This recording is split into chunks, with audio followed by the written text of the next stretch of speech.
The maesters tell us that Aegon came to Westeros with fire and blood, and hammered 6 kingdoms into one. Fire he undoubtedly brought, as the kings of the Rock, Reach, and Iron Islands learned. But blood has never been in short supply here, ever since the first men carried a crown into Westeros. This first king united his people against the Children of the Forest, and is supposedly buried in the north, a victim of a war he started. The first ruler of this land and the first to die on his throne, but not nearly the last. For thousands of years afterwards, 1,000 kings rose and fell, dying in their beds, in their battles, in their guards' and mistresses' arms. The age of heroes sounds pretty, until you realize what makes a hero: killing the enemies of his king.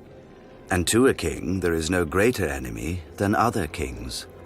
The Starks and Boltons, the Gardeners and Storm Kings, the Ironborn and everyone else. Even the mighty Targaryens were not immune from shortened reigns. Aegon's own son, Maegor the Cruel, was killed by the very Iron Throne his father had forged, if you believe the tales. If you don't, then perhaps the Cruel is not a wise name for a king to earn. Daeron, first of his name, tried to finish his ancestors' work and bring Dorne into the fold.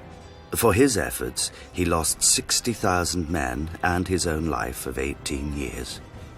During the Great Targaryen Civil War, known as the Dance of the Dragons, a king and queen each vied for the throne, dividing their house and its dragons against each other.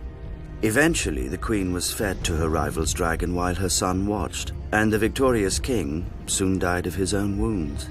By the war's end, King's Landing was smashed, cities razed and sacked, never to be rebuilt, and dragons had faded from this world. Decades later, Aegon the Unworthy legitimized all his bastards on his deathbed. Inevitably, the greatest of these, Daemon Blackfyre, declared himself the rightful heir and ignited yet another war for the crown. After much bloodshed, Daemon was killed by an alliance of his half-brothers on the Red Grass Field.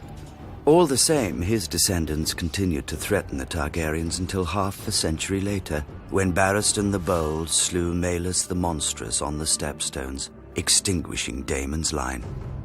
Given such an illustrious history, need we be so shocked by regicide? A war of 5 kings can end only one way, with the death of 4.